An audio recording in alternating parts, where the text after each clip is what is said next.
ये एक blind murder था कि कोर्ट लखपत की हदूद में एक लाश मिलती है, उसके बाद इसके ऊपर तहकीकात की जाती हैं, तो पता ये चलता है कि ये एक अशरफ नामी शख्स है, जो कि प्रॉपर्टी डीलर का काम करता है। अब ये वाकया कुछ इस तरह से होता है और पुलिस ऐसे कार्रवाई करती है और तहकीकात करती है कि 24 घंटे के अंदर उन मुल्ज़मान तक पहुँच जाते हैं कि जिन लोगों ने इसको मारा है और किस वजह से मारा है।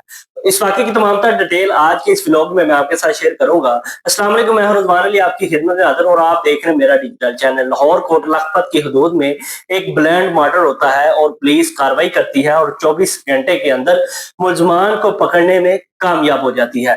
जिस शख्स का कत्ल होता है इसका नाम अशरफ है, जो कि एक प्रॉपर्टी डीलर का काम 24 के अंदर एक खतून जिसका नाम नसीम बीबी है, उसको एक घर रेंट पे लेकर देता है और रेंट पे जब घर लिया जाता है और जो भी प्रॉपर्टी डीलर लेकर देता है वो थोड़ी सी तहकीकात उस बंदे के बारे में लाजमी करता है। जब उस नसीम के बारे में ये अशरफ ने तहकीकात की तो पता ये चलता है कि जो इसका शोहर है वो फैसलाबाद के अंदर जॉब करता है और ये दोनों माँ बेटी अकेली हैं, जो कि लाहौर के अंदर एक प्राइवेट फैक्ट्री में जॉब करती है।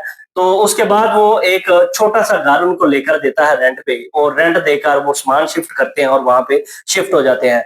और घर का कोई भी छोटा मोटा काम होता था वो अशरफ को कॉल करती थी कि मुझे ये काम करवा दो। वो कोई लड़का ले जाता था या किसी को साथ लेकर जाता था मैकेनिक को, वो उसका काम करवा देता। इसी दौरान उन दोनों के दरमियान बातचीत बढ़ती है और एक रिलेशन जो है डेवलप हो जाता है। उसके बाद नई कहानी शुरू होती है कि जब अशरफ इस तल्लुक को ज्यादा बढ़ाने की कोशिश करता है, जो औरत होती है नसीम बीबी होती है वो इस पे राजी नहीं होती। इस वजह से वो इसको रास्ते से हटाने के लिए अपने जो पुराने आशिक थे उसको बुलाकर इसको मौत की नींद सुला देती है। एक दिन अपने ही एक दिन उस एक दिन अशरफ को कॉल करके कहती है आपसे काम है, आप मेरे घर आ जाएं। वो घर जाता है, उसको चाय पिलाती है, उसके अंदर एक नशाबार चीज होती है, वो वहां पे नोची में चला जाता है। उसके बाद वही जो उसके आशिक थे दो और लोग उसको बुलाती है और वो उसको उठाकर जिस जगह पे वो फेंकते हैं वहां पे उसको